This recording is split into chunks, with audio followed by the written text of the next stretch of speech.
Up next, Group 3 production GT cars from 56 to 65, an era when the USA and Europe went head-to-head. Ferrari and Porsche versus Shelby and Corvette. All cars up to 5 litres. A great playing field, this, to race hard and fast, as I'm sure they'll do again today. Row 1, a perfect example. A Shelby GT350, Tom Stour and Rob Walton, and a Ferrari 275. Row 2 sees Nick DeVitis in the Shelby GT350 and Jeff O'Neill, an absolutely gorgeous and priceless Ferrari 250 GTO. 60-degree V12 3-litre. Row 3 sees Mike Doyle in a Jaguar E-Type, and alongside him, Tancredi D'Amour in the Alfa Romeo. John Goodman in another Shelby Cobra 289 this time. Ransom Webster in another Porsche Abarth Carrera GTL from 61. Row 5, William Lyon in another Abarth GTL. Max Jameson in a 1957 Porsche 356, an absolutely gorgeous car. And then Ned Spiker in a Ferrari, one of just 18 in the world. Kurt Uzbey in a 1963 Shelby Cobra 289. Row 7, Steve Schmidt and Sandra McNeil, another Ferrari 250 GTO and another Porsche. Row 8, Peter Whitehead in a 64 ISO Revolta GT and Charles Wegner in a 59 Ferrari 250 TDF. Row 9 sees Robert Bowden in an SWB 250 Ferrari. And alongside him, one of the few ladies competing, Susan Patterson in a 1962 MG MGA. And at the back, row 10, Paul Christensen in a 1956 Porsche 356A. A fantastic field.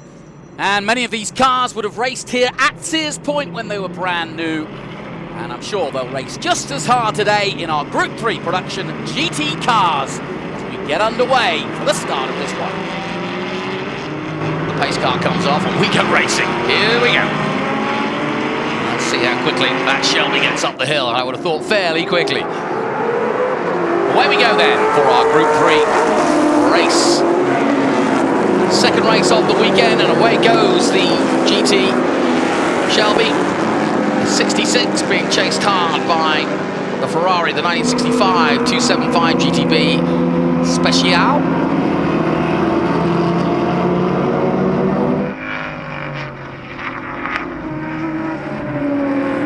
Nick DeVitis in the number 40, just behind in third position in another Shelby.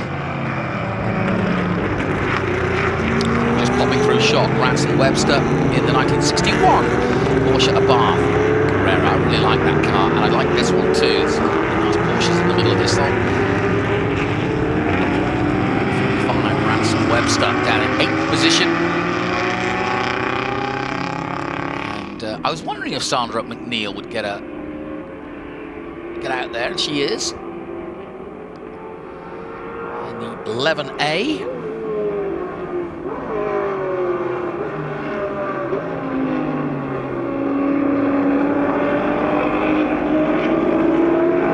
So we've got a race on our hands already. The Shelby out front, being chased hard by the Ferrari.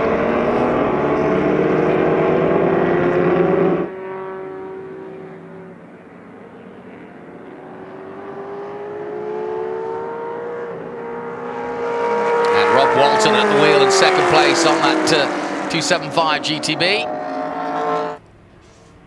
And he's holding pace with the Shelby for sure. And why not? And up the inside he'll come and he'll look for the overtake, but he has. Look at him. Nicely done. Into the lead goes the Ferrari. And this was a story of pretty much the day, which was American muscle against Ferrari's finesse, if you will. But in this period is when the American cars started making their name on the world scene. And of course, 66 very much a footnote for how Americans did, certainly at Le Mans. They weren't very happy, Ferrari. Oh, now there's a lot of stuff coming out of the back of that Shelby, and I don't know what it is. Let's hope it's not something that's going to stop him, because there was definitely fluid coming out of the rear of the car a moment ago. And that could do one of two things. It could slow him down and have mechanical problems, or it could get some grease on his wheels and cause him to spin around. Let's hope that's not the case, because that's the hardest part of all, is not realizing there's some fluid there, and suddenly you go from having lots of grip to being on an ice rink. Right now, that's the last thing he's worried about. He's got his eyes fixated on that all-red Ferrari of Rob Walton, who takes a very wide line into he's pushing it to turn 6, but these two are going at it and pulling away, I may add. They're some 5 seconds up the road from the rest of the field now.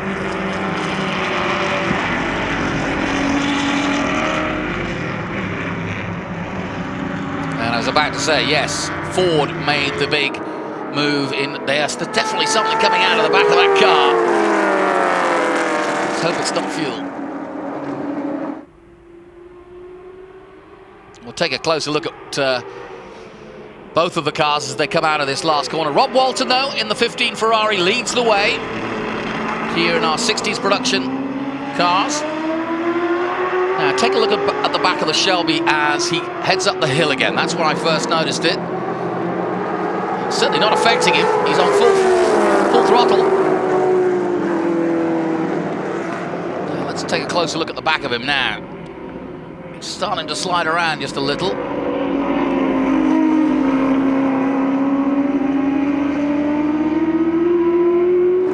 Well, whatever it was or is not troubling him too much. Meanwhile, Jeff O'Neill having the time of his life. Look at him go. He's up to 4th place. Just getting past the number 40 of Nick DeVitis. In fact, he's up to 3rd place now. So Jeff O'Neill is making his way in the Ferrari 250 GTO. Absolute joy to watch.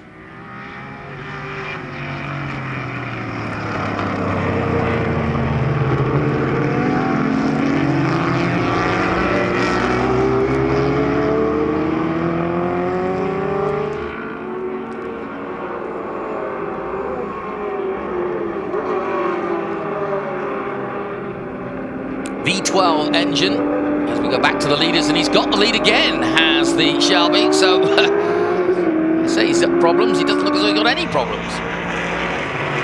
Shelby pushing on now.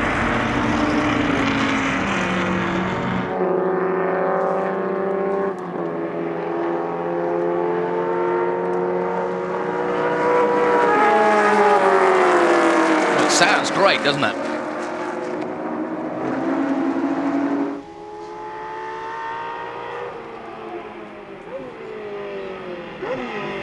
And they battle on and into the last corner again. Takes a very high, wide line, and back comes the Ferrari. This is a great battle. And I think they're having a bit of fun out there. Look at this side-by-side racing between the American car and the Ferrari as they cross the line together, side-by-side, up the hill. This is what we want.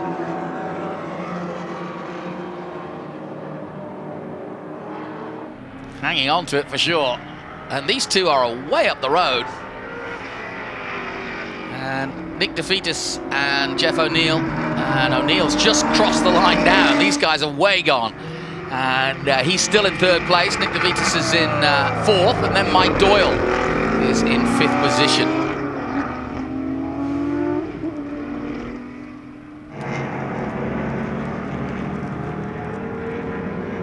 Glorious sight. Michael Doyle in the Jaguar E-Type. We haven't seen much of him yet, but he's down there. It is just to the back of this group, in fact. Here we go. This is the battle for 3rd, 4th, and 5th place. There is the 99 E-Type I just mentioned.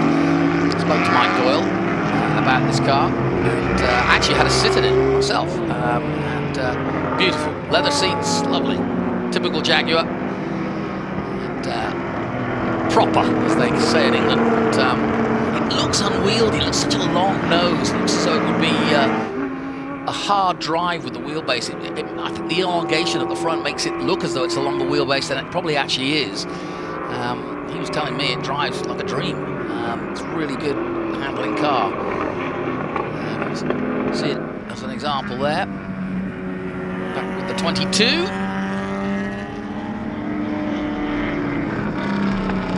That's Robert Bowden in the 250 SWB.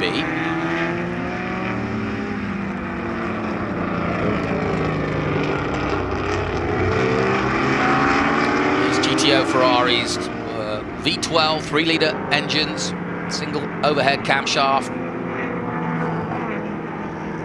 0 to 60 in about 6.1 seconds, gives you an idea, and a top speed of about 158 if you're playing in trump cards.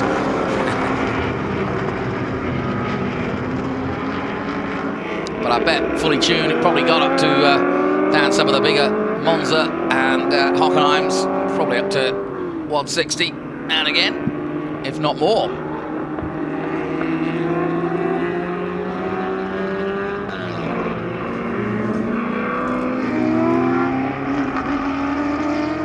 And back to the leaders, they're still going at it, and this has been a cracking race here in our Group 3 coverage for production cars from the 60s, the early 50s, or the late 50s and early 60s.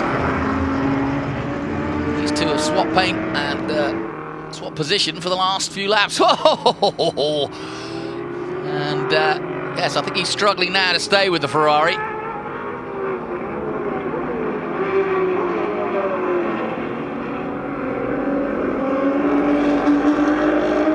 All in the hand movements. Look at how he's working the car, just going from oversteer to understeer and trying to just keep it all in one direction.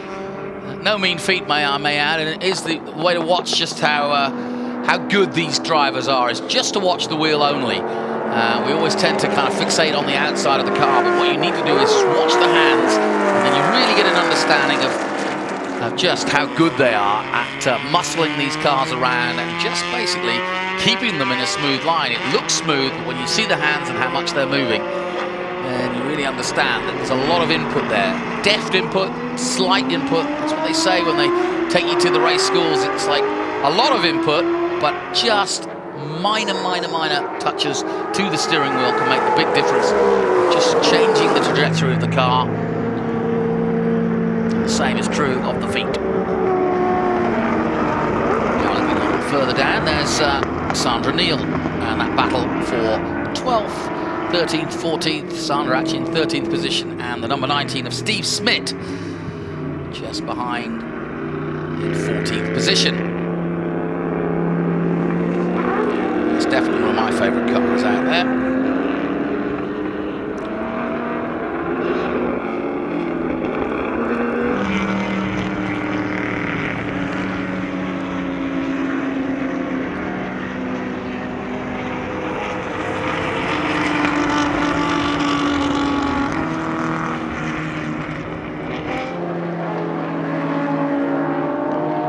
Mentioned Charles Wagner, and there he is in the number 11 59 250 GT.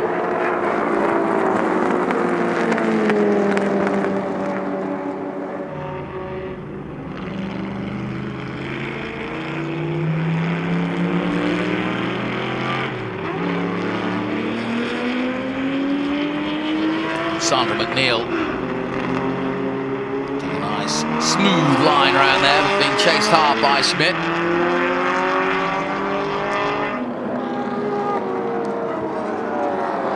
In that 1958 Porsche 356. Beautiful car.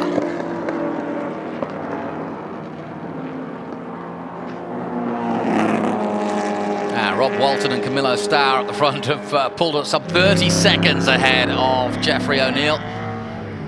Jeff in third place still, in his own little battle with Nick DeVitas and Michael Doyle, where we're watching this great little tussle between Sandra McNeil and Steve Schmidt in the Ferrari and the Porsche.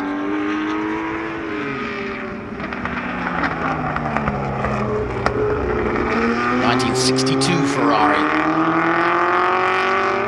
against that 1958 Porsche.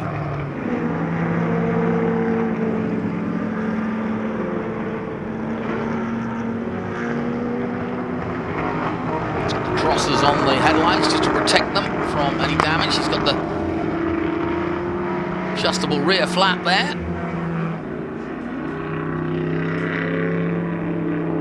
Now, is he going to make an overtake? No, I don't think he's going to get close enough here. The Ferrari just pulls away under the grunt. And into turn 7 and back out onto the rear part of the Sonoma Raceway. The sun's starting to come out here finally here in Sonoma. And hopefully we'll get a good clean afternoon of sunshine and good fun racing. Here's another battle. That's car number 22. That's Robert Bowden in another one of the Ferraris. 250 SWB.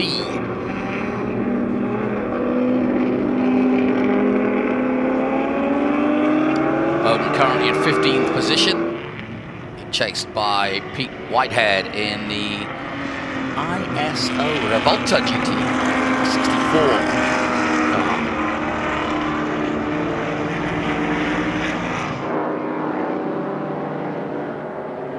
And just a reminder, as Robert Bowden marches on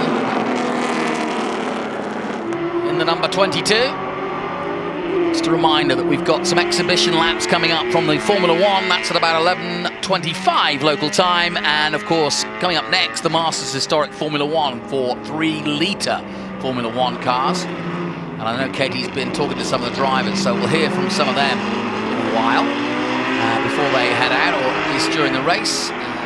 As part of this festival, we want to talk to the drivers and get an idea of what they're dealing with while they're out there. Blue flags waving, and look at this. Here come the leaders again, and this battle continues. Here comes the leader. He's in the middle of the sandwich, the number 15. That's Rob Walton. And they've caught up with some back markers. The Shelby's still right with him. And as you saw, the marshal's doing a good job of letting Sandra McNeil know that they were coming through. And this race for the win continues. It's been an all-out battle. The Shelby led early on, right from the start, in the run-up to the hill, but the more nimble Ferrari has done a really good job of both using the traffic and using its time to perhaps negate the grunt of the Shelby. And oh, big mistake out of the right-hander there. Loses out and just has to catch himself, and therefore losing the lead again to Camilo Stour. But I think he's certainly got time to build again, and still cars in front. So, back goes the Shelby. And we're talking quite different in terms of 0 to 100 kilometers in 5.4 seconds. 0 to 200 kilometers, that is, in 23 seconds. And a quarter mile time of 13.7. Of course, Americans always measure it in the quarter mile. That's the production version, these stats we're talking about. So a very, very powerful motor car as Camilo Stour now takes the lead, and this is where he's powerful. He's up the hill using all the grunt, but the Ferrari's pretty nimble. Another car in front, and Jeffrey O'Neill still third place, but I don't think he's going to try to do any more than just take the podium.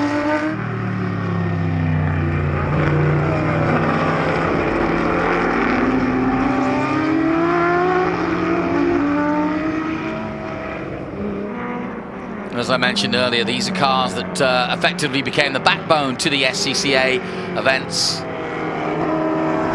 1953, a single championship was awarded with points based on finishing position with each class. And then we had different classes from there on in, and you had a champion in each class. And that, I think, also encouraged people to feel that they could race different displacements, different types of cars, and still be a winner in their own class. Of course, that's continued long into sports car heritage.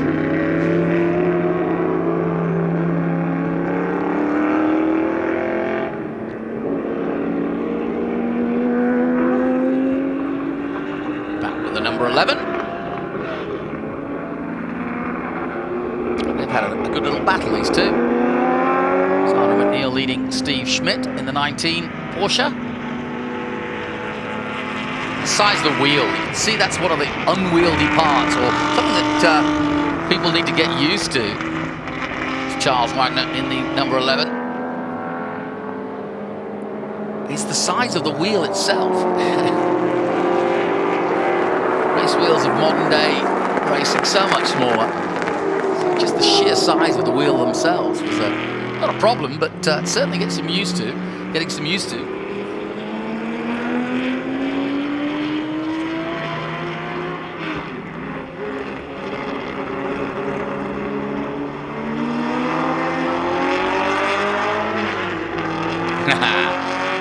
of power there.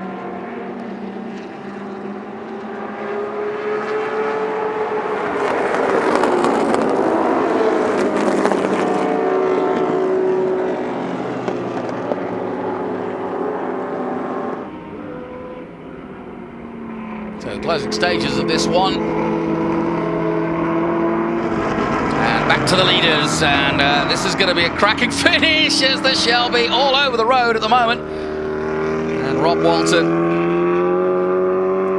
pushing hard, and look at this, side by side again, and he's just using the grunt to get him back into the lead. But now last time out, the Ferrari almost went sideways there, but he's got it much more tucked in now and much more tight. Now they're having to deal with more traffic.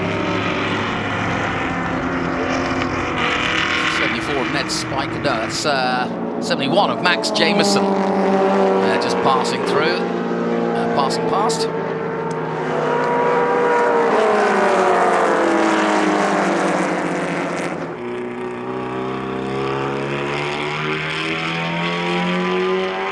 And they've now got some clear space to go and do a bit more racing. Coming into the last corner, nice tight line by Stout.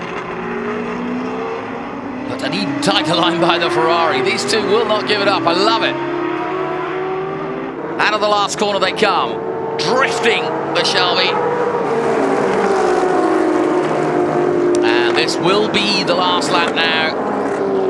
And this has been a cracking race. I had a feeling that today's racing would be just a little closer, a little tighter than yesterday's, just simply because everybody's more dialed into the track, everybody's more used to how to race this track. Not an easy track to race, but once they're all dialed in, we're really seeing a really good spectacle of racing here. And this is a race that's battled on all the way through. Camilla Stout and Rob Walton here.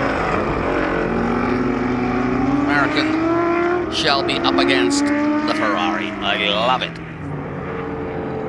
Now, can Rob make one more attempt in the 65?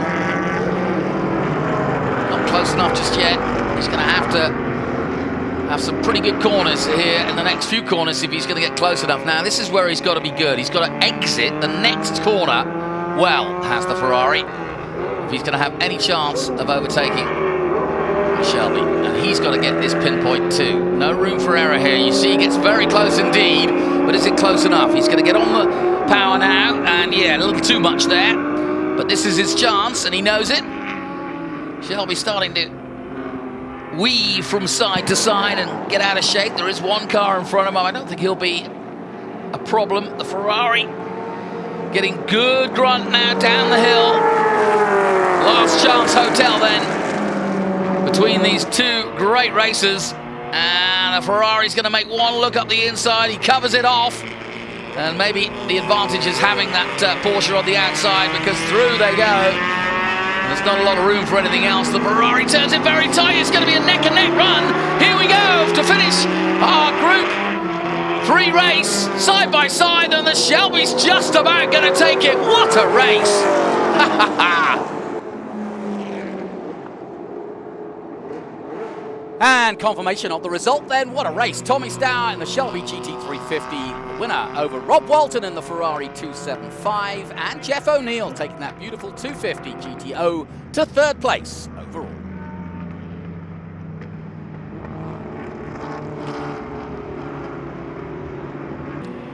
Now here's the closing stages. Oh, and around he goes. No!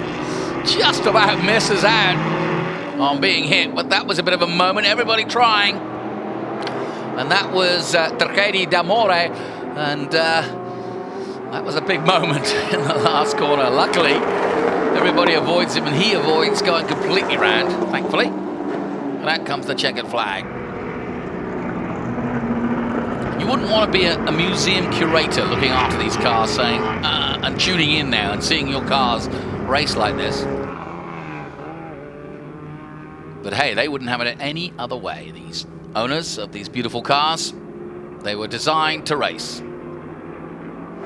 So, have a look at the highlights then. The Shelby took the impetus early on, chased hard by Rob Walton in the Ferrari, and these two would then pull away from the chasing group and have their own battle throughout the race. Ferrari always taking a very tight line through 11, and in this case taking the lead. And back would come the Shelby, and look at that, getting sideways here and there.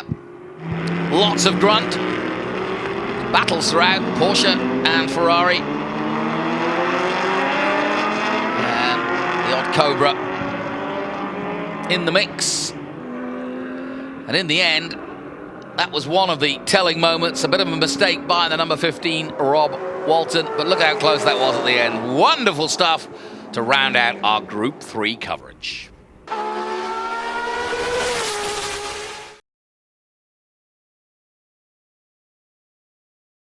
The project that we're doing this year really should appeal to a broad spectrum of people. Porsche Classic Partnership, Porsche Monterey is a part of, is one of 11 in North America. So selecting a Porsche Classic is somewhat unique in what we try to look for in a car. We specialize in working, maintaining, and restoring Porsche Classic vehicles. This particular Cayenne is a 2006 Turbo S with 520 horsepower from the factory. Why do we do these projects? We do these projects really to highlight the experience level of the Porsche service team. The fact that we have Porsche factory trained technicians working on these Porsche Classics. The twin-turbo V8 motor was removed and reconditioned by one of our factory certified technicians. The idea of an SUV, 500 horsepower, and built by Porsche. We chose our black leather seats to complement the factory-equipped carbon trim package in the Cayenne Turbo S. With our 2-inch body lift, plus the size of the 18-inch wheels and tires, the Cayenne now has 14 inches of clearance with the ground. To optimize the Cayenne for camping and overlanding, we equipped it with a hard shell tent. The tent could be assembled in less than a minute.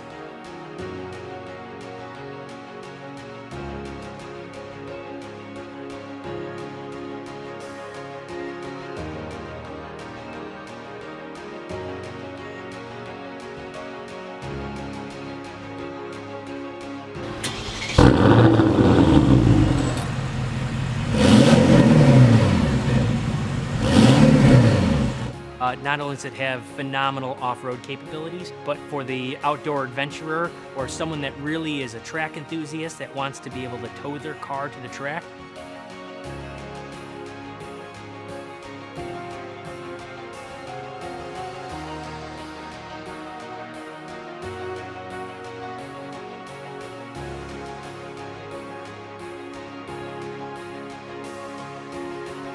To go out into the wilderness and essentially be free and leave the city behind.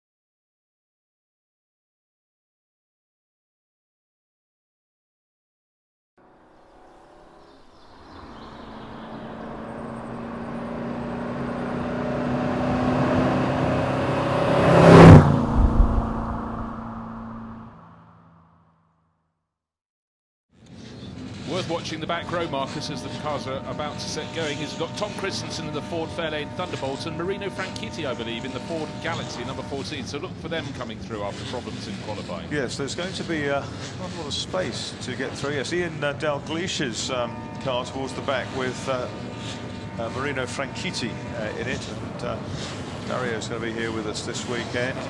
Green flag lap then to get them all off on their last reconnaissance lap. This is going to be the problem, getting everyone away nice and neatly in the middle, where you've got the Mini Cooper S's, you've got the BMWs, the Jaguars, the Mercedes, and for Tom Christensen in the white Ford Fairlane Thunderbolt with the gold stripes over the top and the red roof, the car that Henry Mann will drive tomorrow, that is going to be a little bit of a problem. We've got Sam Tordoff in the very unusual Fiat Abarth 1500. He's in the middle, of the pack as well. That car up towards the back of the pack. There's the grid then. 15 Gordon Shedden on pole in the Lotus Cortina. 33 Frank Stippler, the German, alongside in the Alfa Romeo. 77 Andy Jordan completes that front row. Row 2 is 16 Matt Jackson, Lotus Cortina, and 8 Andy Prio, BMW Teaser. Row 3, 11 Mike Conway, Ford Anglia. 100 Jackie Oliver, BMW Teaser, and 92 Jochen Maas with the Ford Galaxy 500. This race presented by Cazenove Capital Management for the St Mary's Trophy. Moving on then, down the order to row 4. We have Stuart Graham, in addition to your programme, number 83, a Galaxy 500. 4 is Steve Soper, Lotus Cortina. 27 is Mark Blundell with the Lotus Cortina Mark 1. 17, Jason Plato, wonderful performer and a real personality in the Cooper S, number 17. 76, the Indian Karun Chandhok in a Cooper S. 13, David Richards, former Rally World Championship Rally co-driver, and these days head of Pro Drive, Aston Martin Enterprise, etc. He's there, Lotus Cortina. And number 10, Aston Martin driver, works driver, Darren Turner, BMW Teaser. 46 is Emanuele Piro, 5-time Le Mans winner with the Morris Mini Cooper S. Car 46. 124 is Andy Wallace, another Le Mans winner, Jaguar Mark II. 1 Rauno Altonen, one of the original Flying Finns in the Cooper S. 148 is Amanda Stretton, Peter James's BMW Teaser. 19 is Tiffany Dell in the Jaguar Mark II. 20 Christian Horner, Mini Cooper S. 7 Andrew Smith, Mini Cooper S. And 9 is Lucas Luhr in his BMW Teaser. Brings us back onto row 10. It's Prince Leopold of Bavaria, Leopold Prince von Bayern with number 5, the Cooper S. 55, Sam Tordoff with the Fiat Abarth. 3 is Brian Redman with the Mercedes-Benz 300 SE Fintail. 18 is David Brabham with the very rare Isuzu Bellet. 12 is Tom Christensen, the Great Dane, 9-time Le Mans winner in the Ford Fairlane Thunderbolt. And at the back, 14, the Canadian Ian Dalglish's car with Marino Franchitti in it, we're told, this afternoon. And at number 6, Tony Jardine, after that angle-box swap after the car broke yesterday. 2.4 miles then, this Goodwood Motor Circuit. Very challenging, very, very high speed. And you think, the BTCC guys, you think of Thruxton, because in the old days, there wasn't much testing at Thruxton, there isn't now. It's to come down here and test and do the same times in pretty much any class, whether you're in a Formula Ford or a touring car or whatever, do the same times here on a very similar length circuit. Goodwood fractionally longer, fractionally quicker. So we look to our next race. It's race 5 in our programme, the first of 2 parts of the St Mary's Trophy. And following tomorrow's race, the times of each car, driven by 2 different drivers, will be amalgamated and the results declared on that amalgamated basis. So we wait as the pathos builds up, the atmosphere grows, lots of expectant faces in the pits, packed capacity crowd craning towards the circuit, and we'll look forward to what should be a superb 25-minute race for the St Mary's Trophy. Up the rear, the number 6 Anglia of Tony Jardine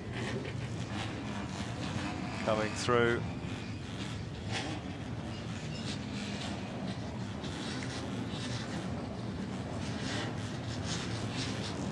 The calm before the storm. Marshall with green flag at the back of the grid. Wait for that to be waved. He marches into the road, waves it vigorously, and the Union flag goes up and is dropped, and away they go. And on the outside of the front row, great start from Andrew Jordan in the red Cortina. He leads, coming up into Madgwick for the first time. Already Tom Christensen making his way up the field on the outside. 2 wheels on the grass in the Ford Fairlane Thunderbolt. There we go, there's number 10 BMW in the middle of that. That's Darren Turner in the bright blue car. Watch for that car coming through. It's all very exciting. Tom Christensen kicked up the dirt on the outside. He barrels down the outside of a couple of Cooper S's. But out front, as they come down towards the side of my colleague Bruce Jones, Andy Jordan by a narrow advantage. Well, Gordon Shedden looked up the inside at Ford Water, really thought he'd have a crack, but Andrew Jordan, what a start from the red. and Silva. Cortina decided he wasn't going to have it, but behind them, Stippler closing in. Andy Prio's gained a position. He's gone from 5th on the grid to 4th in that red BMW with the checker on it. Couldn't get much closer into 11th for the first time. Super start to the race, but Andrew Jordan holding sway at the moment. Absolutely, 100 is Jackie Oliver there in the midst of it, but it's Cortina and Alfa Romeo, and this 5-speed Alfa Romeo. Remember, the Cortina's only with 4 going down the Lavant straight, through the Lavant kink, and the Cortinas spread out. They block the road. Frank Stippler can't get past. He looks down the outside, and a new leader, and it's Gordon Shedden who comes around the outside. Stippler tries to go with him, gets on the grass. Oh, and that's been a big moment for Stippler. He runs very wide. He can't win the race the first time. Look, back into the lead comes Andy Jordan into the chicane for the first time. So 2 changes of lead in about 200 metres at the end of the lap. But at the end of the lap, it is Andy Jordan who leads the way, just from Gordon Shedden. Andy Prio had his nose ahead of the Alfa briefly, but Shedden, behind Shedden, it's now back to Stippler in the Alfa Romeo, recovering from that early moment. It won't take Frank too long to get back on terms with the Cortinas. I shouldn't think. Andy Prio in the red BMW, the white stripes. Then we've got the big Galaxy hurtling along, and that is Jochen Mass. Jochen Mass definitely picking his way up the order, but if we go back to the lead battle, it's Gordon Shedden still soaring away, but clouting the curve on the inside, the apex of the corner before St Mary's. Andrew Jordan would have lost a bit of momentum, and these Lotus Cortinas just slide so much. And Jochen Mass picked up another place. I think he's just gone past Matt Jackson. And so Tom Christensen from the back of the grid in 29th place is up into 12th place in car number 12. What a start. It's hard to know where to look. Up front, number 4, going fairly well. Steve Soper, great to have him back. This time, of course, as a historic racer after years away. But the battling all the way down the order. But there's the chain to the lead. Again, second lap running on the run down the Lavant straight. We have Gordon Shedden blasting past Andrew Jordan, but last time around, Andrew didn't really bother braking very much for Woodcote. And don't forget this red and silver Lotus Cortina. The family has built it up with Father Mike Jordan. It's cracking from the outset. Yes, you can't afford to delay each other, because look, on the warpath is Frank Stippler. So much faster when he stays off the grass. Of course, he had that grassy moment at the end of lap 1. He's got a beautiful slipstream past the pits. Lotus Cortina, and a gorgeous Alfa Romeo today with the bonnet staying down. Yes, for the moment. He looks up the inside, more in hope than anticipation, to this double apex right-hander at Madgwick corner. Take the second apex, one of the minis is out. That's Emanuele Pirro, sadly, in Des Smales' car, out of the race.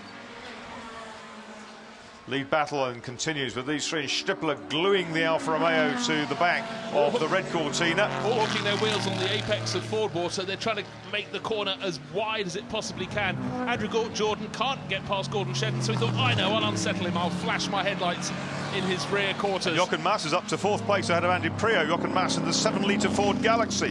Prio fighting back as they go through the second part of St Mary's, and the Galaxies are blocking a lot of the track down about 10th place, but Tom Christensen, another place gain. He is in 10th, moved ahead of Jackie Oliver, and I'm sure more yet to come from the 9-time Le Mans winner. But this lead battle, absolutely fantastic, with Shedden at the front. Jordan, this is not his strongest part of the circuit, down the Lavant straight, and here we have Frank Stippler in the Alfa Romeo going into 2nd place.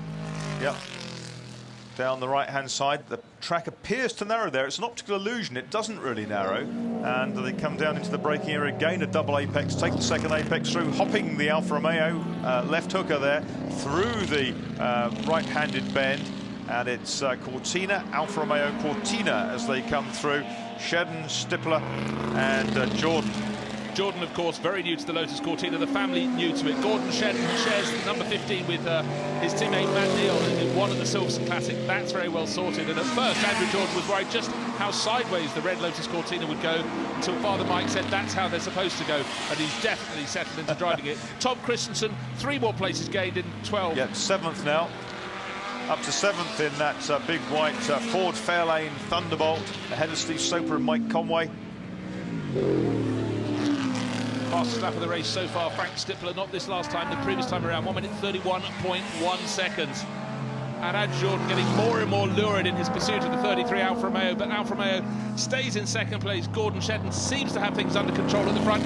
Andy Prio in their wake, fighting back, trying to get past the big Galaxy that passed him a lap ago. And there it is, Jochen Mass in 92, swinging, carrying more momentum out of the dip between St Mary's and Lavant is Andy Prio, the 3-time World Touring Car champion.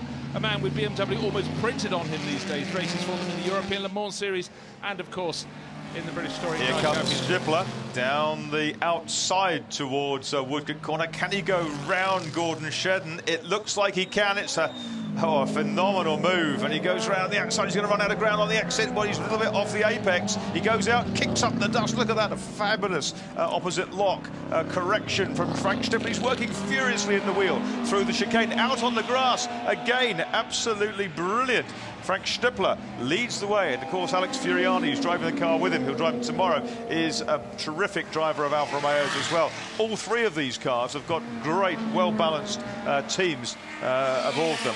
Well, you would have to say if it was Waddington's Formula One, that would be tyre wear 1 and brake wear about 3 for Stippler taking that move in the Alfa Romeo. He's really pressed on. He's got the lead, but will he be able to last? It's a 25-minute race, and Gordon Shedden knows this Lotus Cortina number 15 very well. Let's have a look at the start again, Marcus. Yeah, indeed. Very quickly out of the blocks was the red and silver car, Jordan, out of the outside of the front row, and fishtails across, manages to get across towards the apex to block the way for everyone else. We've got Galaxies all over the place in the middle of the pack, and already coming up the outside on the grass, Tom Christensen. Absolutely brilliant. The blue BMW's Darren Turner, and the 19 Jaguar there was playing a prominent part as well. That's Tiff Needell. So in touching the grass, it's Stippler, and Stippler now has the Cortinas in the chase. Cortinas are lighter than the Alfa Romeo, but they don't have the 5th gear. They don't have all the alloy in them. And the biggest move of all is Tom Christensen. He's just going past Andy Priaulx as though he's standing still. Christensen. Fastest lap of the race is Stippler, 1:31.1, but Christensen, 1:31.5. Yeah, and that's been in traffic as well. Don't forget, it's been limited traffic at the front end. Great dicing with the Lotus Cortinas, but the way in which Christensen just blasted past the 8 BMW of Andy Priaulx was phenomenal. Now he's got a rather wider car to get past Jochen Mass in the 92 Galaxy ahead of him. In fact, next to that, it looks remarkably trim. Well, those two guys have got 10 Le Mans victories between them, haven't they? And it's 9-1 in favour of Tom Christensen. Christensen is pushing hard up towards Madgwick Corner. Galaxy versus Thunderbolt, two of the Blue Oval's biggest, baddest American V8s. Out there fighting, and Christensen out onto the grass again, coming out of Madgwick Corner. This is just magnificent racing. But it's a wieldy tool. He corrected it so easily. Of course, that's experience. Christensen with fastest lap on his slate now, 1:31.062. Well, that's just a tenth of a second off the fastest qualifying time, and he's doing it the hard way from the back of the grid. Only did one flying lap, well, one lap in practice, didn't complete the second. Now he's trying to make a move out of St Mary's. He's up the inside, but unfortunately that becomes the outside when they get to Lavant. And maybe Tom's going to swing across and dive down the inside. How can Jochen Mass negotiate Lavant, the first part of Lavant? He's going to slip slightly wide, and that indeed was the intention of Tom Christensen, to duck up the inside. How much grip has the 92? Galaxy got ahead of it, and Andy Priaulx's right on got their his tails. elastic bands out. He's going to lasso the back bumper of the of Christensen's car, and the speed of that Thunderbolt down the straight. He looks down the inside of Jochen Mass. Jochen Mass is going to leave him some room. Are they going to door handle? No. All beautifully done. That fold in the side of the Fairlane Thunderbolt is by design. It's not something that's been crinkled against the side of a Galaxy. And Christensen, absolutely superb. He had fastest lap last time round. He's leaving Jochen Mass to Andy Priaulx. Andy Priaulx not put off by the indicator going, the winker going on the white Galaxy of Jochen Mass. The speed with which Tom Christensen has dropped Mass since he pulled past towards the end of the lap. By the time they were going past the pits, it was already about a second between them, 1.5 seconds to be honest. So Christensen up into 4th place. His next target is Jordan, who's 8.5 seconds up the track. Don't forget Jordan so quick at the start of the race in that Lotus Cortina. Jordan's about, half a second behind Gordon Shedden, who in turn is about, half a car length, as we can see, behind the race-leading Alfa Romeo of Frank Stippler. Stippler's ahead, but will he stay there? Don't forget, he really was using his tyres and brakes very hard indeed at the start of the race. Looking down to the minis, we've got Chantok ahead of Plato by half a second, which is exciting stuff down that field in the thick of the pack. Here are the leaders, and it's still Frank Stippler, and Gordon Shedden isn't going to let him go in a hurry. Gordon Shedden in the Cortina, lights ablaze on the Alfa Romeo as it comes down to the corner. These two, twin cam powered cars. Gosh, that's quite a thought. Well matched. That really is quite a thought. Chandok and Plato, the two chassiest drivers in the whole of the paddock. They'll have plenty to talk about. A great little mini scrap, but at the moment, bragging rights belong to Frank Stippler in the Alfa Romeo, leading the race, but by probably about 3/10 of a second or so from Gordon Shedden. Andrew Jordan trying to hang on. He's a 7/10 back behind them, but Christensen, I think, I'll see his lap time when he crosses the finish line. He's fourth. I think he's closing. A new fastest lap of the race, 1 minute 30.699. Christensen's coming in the Thunderbolt. Just fantastic. Mass and Prio battling along behind. Jackson, Soper, Conway, Jackie Oliver, only 10th in this company, and he's normally closer to the front than this.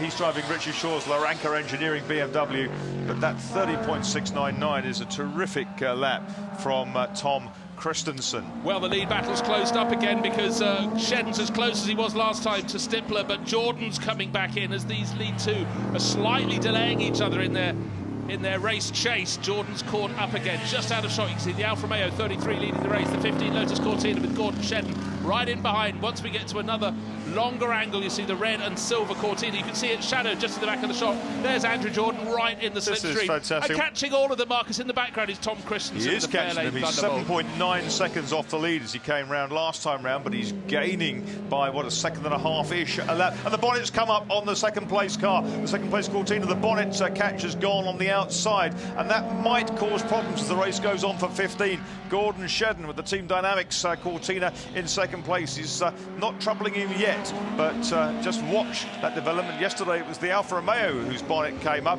It's flapping just a little bit. The Alfa bonnet just flaps. So that's by design. That's to get more air under the into the engine. But we're only halfway through the race, Marcus. It's 25 minutes race, 12.5 minutes gone. 0.339 of a second between Stippler's Alfa Romeo and Gordon Shedden's Lotus Cortina, number 15. And a similar gap back to Andrew Jordan in third place. Christensen has gained, not so much that lap. 6.9 seconds down. He's catching. Clear track between them at the moment, but they will get into lapping. Yes, the record is Christensen's on 29.876 in a Galaxy back in 2013, 96.13 miles per hour. Traffic ahead, the 19 Jaguar totally in the way there. Simon Drabble's car, driven by Tiffany Dell, manages to get out of the way, but that's compressed the lead trio even more than they were before. That's just a small blanket that would cover all three of them. Down through Lavant they go. A better exit from the first part of Lavant for Gordon Shedden. Can't quite get alongside the Alfa Romeo. Stippler's now going to hold the line as they go to Little Kink onto Lavant Straight. There is less than a foot between the red Alfa Romeo and the white Lotus Cortina, and then one car length back to third place, Andrew Jordan. This is fantastic. Tip-top level, tin-top racing. That's quite hard to say. Yeah, Christensen's got the problem of getting past that Nidell Jaguar. Round the outside, getting a wide entrance. That gets him close to cutting back, but it's not close enough into the chicane. Stippler leaps on the brakes, balances the car, floors the throttle. It's all about exit speed from the chicane. There's the Anglia, that's Tony Jardine's car, isn't it, up ahead? In the kind of Wilman kind style colours. Leaders going past Tony Jardine into Manjwick Corner. Well, Andrew Beautiful Jordan, drift for Jordan. Just throwing it in, he doesn't seem to have as much grunt when they leave the chicane. He's very close as they go into the chicane, then he loses it, but he gets to the bits where you need to be really, really brave, and in the red and silver Cortina, just throws it in, right back now. Christensen, faster again, 30.568. He's now within 5.3 seconds of the leader. 4.6 it's listed most recently, so it's coming down. Who's between them? There's one car between. It's in fact, as you say, Tony Jardine's Anglia. That will be out of the way, dispensed with by Christensen after he leaves St Mary's. And in fact, there's a huge gap between first and second. It's probably a quarter of a second. And as you can see, the Alfa Romeo still in front. Stippler ahead of Shedden. Jordan right on his tail. But there's the man who's coming. 9 Le Mans wins. Forget that right now. He's a racing driver who is going to try and win this race from the back of the grid. 10 minutes remaining. And Tom Christensen slides the tail of the Fairlane Thunderbolt out, but balances it perfectly and gets the huge amount of power back down onto the circuit. This is just brilliant. That battle in the minis. Chandhok in 76, 17 Plato, still locked together. And going past one of the BMWs going down into Woodcote Corner. The leader's still wrestling at the wheel. A little bit of a break, I sense, from Stippler here. Coming out opposite lock is Andy Jordan in third place. Yeah, Shedden's in the difficult position. He's trying to attack and increasingly trying to defend because Jordan is really, really getting a hang of the red and silver Lotus Cortina. He's new to this style of racing, and he's really taken to it with aplomb. And how far back? Another new fastest lap for Tom Christensen, 1 minute 30.5. He's 3.1 seconds behind Jordan now. He's catching, he's coming. Yeah, only 4.3 off the lead.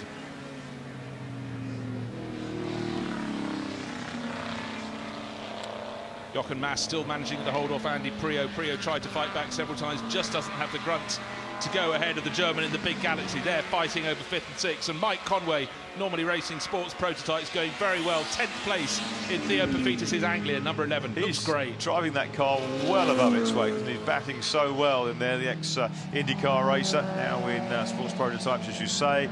And again, Sheds closes in, going round Lavant, down onto the straight here, the 15 Cortina, still chasing another BMW up ahead, and in the back, looming larger and larger and larger, is the Great Dane, Tom Christensen. We have 8.5 minutes to go with a Jaguar all over the grass coming out of the chicane. That was Andy Wallace, that was the 88 Le Mans winner. He's in trouble, he's grinding to a halt, pulling off the circuit. Lap 11 here, and Christensen is not far from being with them. Just one car between Tom Christensen and the top 3 now. Yeah, this is the Amanda Stretton BMW teaser that we passed on the start-finish straight. Great shot, reflection in the glasses, wonderful costumes, but really all eyes focus at the moment as they come upon the number 1 Mini with Rauno Altonen on board. They will go past him very quickly as they get out of Madgwick.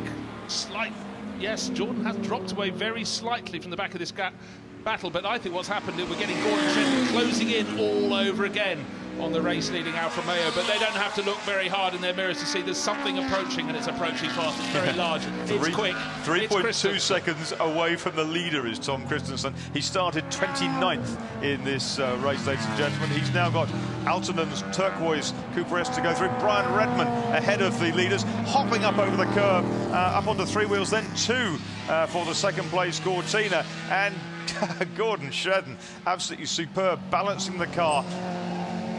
It's a fabulous... He's back on the throttle. He is. It's that fabulous stretch of track where it goes into the dip out of St Mary's and then up the other side, and you've got to already have the car starting to turn in, considering a dab of the brakes. They get the first part of Lavant, and Gordon Shedden was magnificent that time, and that's why he's so close. They go through the kink on the Lavant straight, closer than he has been before. The bonnet's askew. Will the Lotus Cortina go back into the lead of the race? He's on the outside. That's the hard way to go. Who's better under brakes? Who's got brakes left? That's the question as they get down to Woodcote. And behind them, Andrew Jordan closing in, and he has to get a move on, otherwise third will become 4th, because where is Christensen? There he is in the back of that shot. The first 3, 4 cars will now be covered, I reckon, by 2.5 seconds. Alfa Romeo all disc brakes, Lotus Cortina discs on the front and drums on the rear, and charging along behind them is Tom Christensen in that big Ford Fairlane Thunderbolt. He's virtually with them now, and Stippler with the Alfa, which is a little heavier than the Cortinas, but that's the only thing not going for it in this tussle.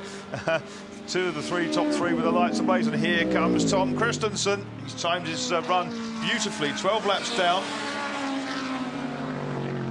Well, it's just interesting, Marcus, looking at their respective speeds through the chicane. The Alfa Romeo, the 2 Lotus Cortinas with Shedden attacking, trying to take the outside line at the corner before St Mary's, doesn't make it work. Frank Stippler, very brave indeed. You talk about diminishing options and diminishing returns, perhaps, but Stippler knew that. He kept the car where he needed to go.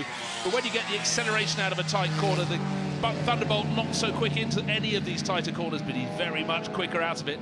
Now they're just going Mass has gone, hasn't he? Mass has dropped, fallen away in the Galaxy's in the pits, I think. Oh yes, Andy Prio comes round alone, and they've been almost tied together for a huge number of laps. Top 4 together, up into 3rd comes Tom Christensen. He's on the podium in inverted commas, and he's monstering the 2 4-cylinder cars down into Woodcote Corner. This is absolutely sensational stuff. Remember, it's a 2-part aggregate race, because the other drivers are in tomorrow, in many cases the owners, and we've got Stippler will be handing over to Alex Fioriani, Shedden to Matt Neal, Tom Christensen to Henry Mann, and Andy Jordan to his dad, and it's up in a second. But you see, Andrew Jordan got to see the Thunderbolt approaching, but Gordon Shedden, the meat in that 3-way battle at the front, I don't think really knew what was happening, and suddenly he's got a new car in his tail, not the red and silver Lotus Cortina, it's the Ford Fairlane Thunderbolt, and he's making such short work of it on the run to Ford Water.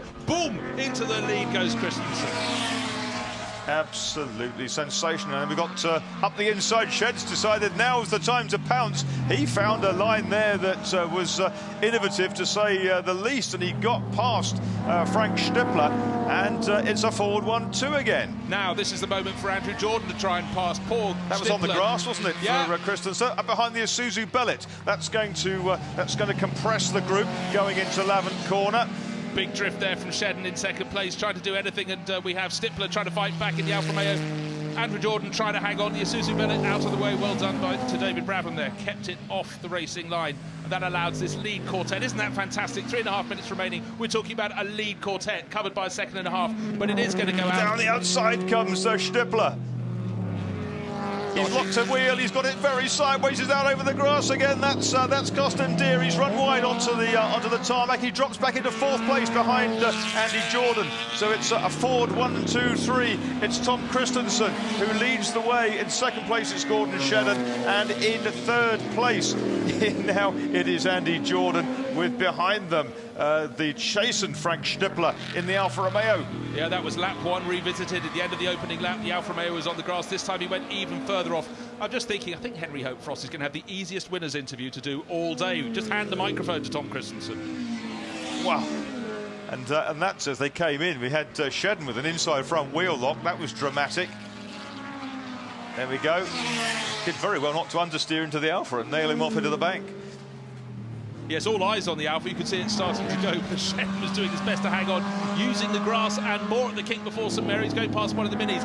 Stippler is far from finished. He's trying to pick off the red Lotus Cortina with Andrew Jordan. There's battle, though. We had Christensen hit the front. I thought he'd rocket away, but Gordon Shedden seems reinvigorated, tucking in behind. He started from pole position in the 15 Lotus Cortina. Those two do seem to be escaping now. Just absolutely sensational. No one's actually purged the 130 barrier, despite Christensen's early attempts. And up with two wheels on the grass, just touching the grass there. Stippler looking for a way back past Andy Jordan. Andy Jordan wants him to go down the outside. He's seen him go off there twice before. And it's all very dramatic stuff. They've got a mini ahead of them. They squeeze through. What I wonder, if we just had a change of position ahead of them, or was that the mini getting out of the way? Mini out of the way. I wonder how much we have left in the way of braking for the Thunderbolts. It's a much heavier car. Now, maybe this is why Shedden is able to close up. Has it all been used up in the charge from the back of the grid by Tom Christensen? Talking of charges, here comes Frank Stippler. He's on the outside line at Madgwick. Is that going to work? That's going to be very difficult to make work. Oh, beautiful side camera by work. Side, no door handling. Absolutely brilliant, and the Alfa gets its headlight rims ahead, but that's about all. Down they come to Ford Water. Andy Jordan clings on the inside. He's got territorial advantage, if not his nose ahead. Okay, both of them being very lively at the kink before St Mary's. They're going to have to this time. The red Cortina just ahead. Good grief, they stayed off the curbs that time. And the first two pulling clear, but this battle for third absolutely enthralling. Andrew Jordan new to a Lotus Cortina. Frank Stippler knows the Alfa Romeo rather better, but they're using every inch of track and more. And there's going to be one more lap after this. It's a big battle for first and a big battle for third. Absolutely fantastic racing. The greatest, I think, we've seen in the history of the Revival meeting. And Stippler makes his move early down towards the kink. He comes up the inside and he manages to squeeze through. The Alfa Romeo is ahead, but he's not a full car's length ahead. And Andy Jordan has decided, well, 750 kilos of Cortina might just be able to break a little bit later than towards 1,000 of Alfa Romeo, but he comes through absolutely together, but a change. The Alfa is up into third. Leaders going on to their last lap. It's Christensen from Shedden. The gap as they go through at the end of lap 16 is 1.2 seconds, the biggest it's been in this race. Stippler then back up into third place ahead of Jordan. It feels really hard that one of this quartet of driver will not be on the podium. They all have driven absolutely superbly. Christensen's drive from the back, running on the grass with half the car off the grid to bypass probably a dozen cars by the first corner, but the battling at the front end, the Alfa Romeo pushing it to the two Lotus Cortinas. They've got no answers to the Fairlane Thunderbolt. Fabulous drive by Christensen. Yeah. They've entertained from the very start all the way to the final lap. Look at Jackie Oliver go. He's up into 6th place now. He started steadily. and kept the car all running nicely. He's up into 6th place now behind Andy Priaulx. The two BMWs in 5th and 6th places, 8 and 100. They're 25 seconds back from Jordan. It's a country mile behind the first 4. It matters not, though. Christensen powering around the final lap. Don't forget, he doesn't know this car. He only got 1 lap in practice yesterday. Made a mockery of it all. What a great car. What a fabulous driver. Pure class. He's gone past Darren Turner in the blue BMW, and Tom Christensen on the final lap comes down into Woodcote corner, absolutely millimetre perfect onto the apex of the corner, hits the brakes, off the brakes, turns it in, gets it all straightened up, big opposite lock, up over the curbs, and then fishtails under acceleration, 29th on the grid to win this first part of the St Mary's Trophy. What a fabulous, fabulous race. He's opened the door, but he gets some air into the cockpit. Stippler is 3rd. In 4th place is Jordan.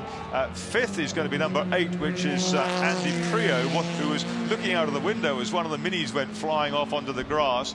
Talking of Minis, Chantok and Plato are still locked together with Chantok just ahead. There is the 8 car of Andy Priaulx in 5th place. Next up is going to be, is it Oliver, or has Jackson got back up to him? It's Oliver, then Jackson, Matt Jackson. Then it is Steve Soper in 8th place. 9th is going to be Mike Conway, Super Drive in Theo Pafitas's Ford Anglia, and in 10th place Stuart Graham. There we go, look at that. A Jerry of Marshall's watching on from the side, greeting. Oh, here's the mini battle. Chantok just ahead of Plato. There's going to be a lot of natter in the Drivers' Club afterwards. But honestly, the lengths people will go to get a winner's cigar. Tom Christensen, that was phenomenal. Back to front, that victory. Chantok and Plato, both of them with Swift Tune engines under the bonnet of those cars. And just superb. One of the Galaxies, that's the Dalglish Franchitti car I saw was off in the Kitty Litter somewhere. But Tom Christensen, look at that. Oh, look at that. A nice sideways with the door open, waving to the marshals.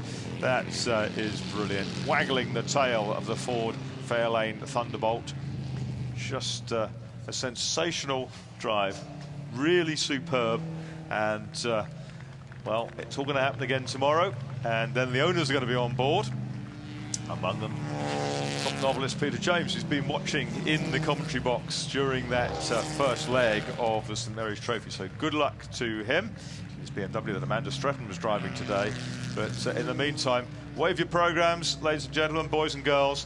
Just reflect on what has been one of the greatest races in revival history. St Mary's Trophy presented by Cazenove Capital Management. First, for the back of the grid, number 12, Tom Christensen, Ford Fairlane Thunderbolt. Second, number 15, Gordon Shedden, Lotus Cortina. Third, Frank Stippler in the 33 Alfa Romeo. Fourth, number 77, Andrew Jordan, Lotus Cortina. Fifth, number 8, Andy Priaulx, BMW 1800 Teaser. Sixth, the similar car, number 100 of Jackie Oliver. In 7th place, Matt Jackson in 16, Lotus Cortina. 8th, Lotus Cortina of Steve Soper, number 4. Some whistling and shouting, excitement down the pits, and Tom Christensen's laid rubber. In 9th place, number 11, Mike Conway, Ford Anglia 105e. 10th, Stuart Graham in the 83 Galaxy. 11th, Lotus Cortina, number 27 is Mark Blundell. In 12th place was Karun Chantok in the 76 Mini, and he was only, a couple of tenths clear of 17 Jason Plato in the sister Cooper S. The Dalglish Galaxy number 14 was 14th, probably with Marino Franchitti aboard. Number 10, Darren Turner, was 15th in his BMW, a lap down. And in 16th place, number 20, was Christian Horner in his Cooper S. Well, what a sensational race that was. We've got warbirds in the sky. We've got the Thunderbolt on the floor, and wearing his Audi overalls, Tom Christensen he pats the Fairlane on the roof, and there's all the Allen Man Racing guys around congratulating him. What a wonderful, wonderful drive, and what a great sportsman this guy is. Not only the world's most successful sports prototype racer, but just a guy who adores his motorsport, and you can see the unbridled joy in that one. Frank Stippler comes across to congratulate him. Just brilliant. And down with them at the awards presentation is going to be Henry Hope Frost. Thank you, Marcus. Yes, Tom, can you hear me up there? Yes, that's good. A wonderful St Mary's Trophy first heat, and a burn from the stern for Tom Christensen. TK, you gave yourself quite a lot to do after qualifying, but you came through. He's too busy lighting his cigar. Well done. Incredible. Yeah, I mean... Don't go all modest on me.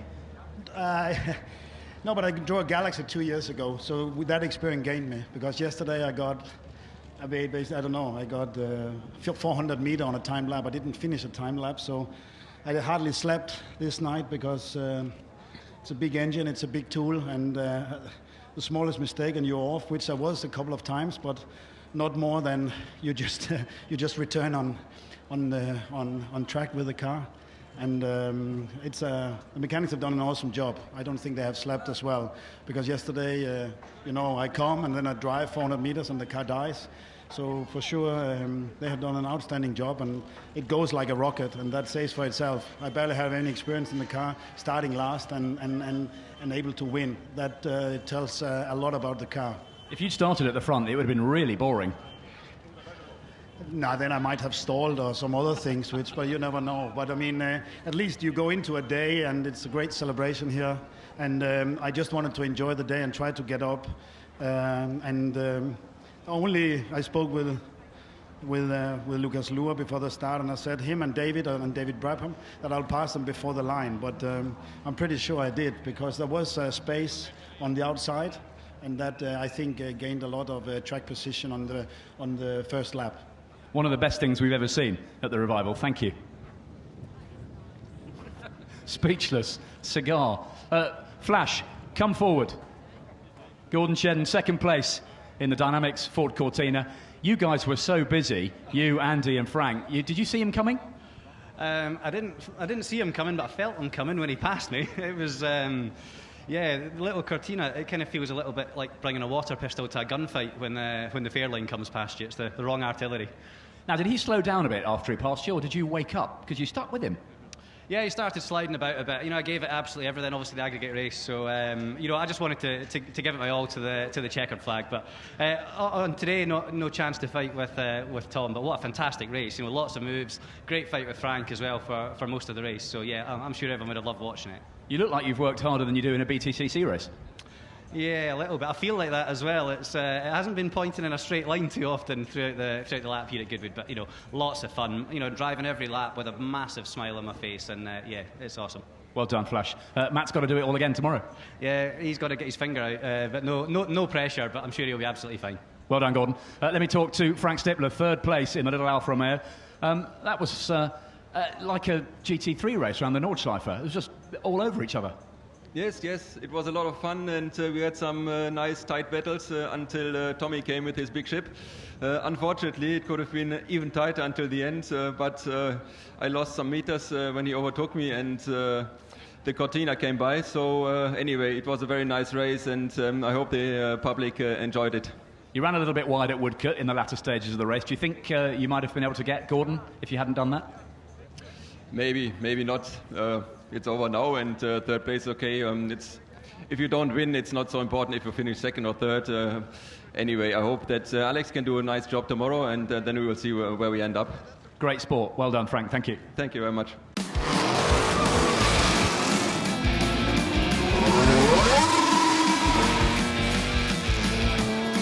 Roger Wills, can he get it over the curve? And he gets really wide. A wheel on the grass, kicks up some dirt.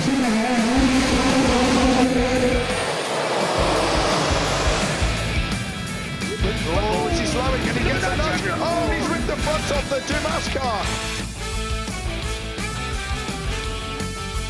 Padmore holds on, but he goes wide and on the grass. Padmore gets out of shape, and up comes Nick Swift. He's won into the final corner. Car up the inside. Oh my gosh, coming out of the pits. That is threading the eye of a needle.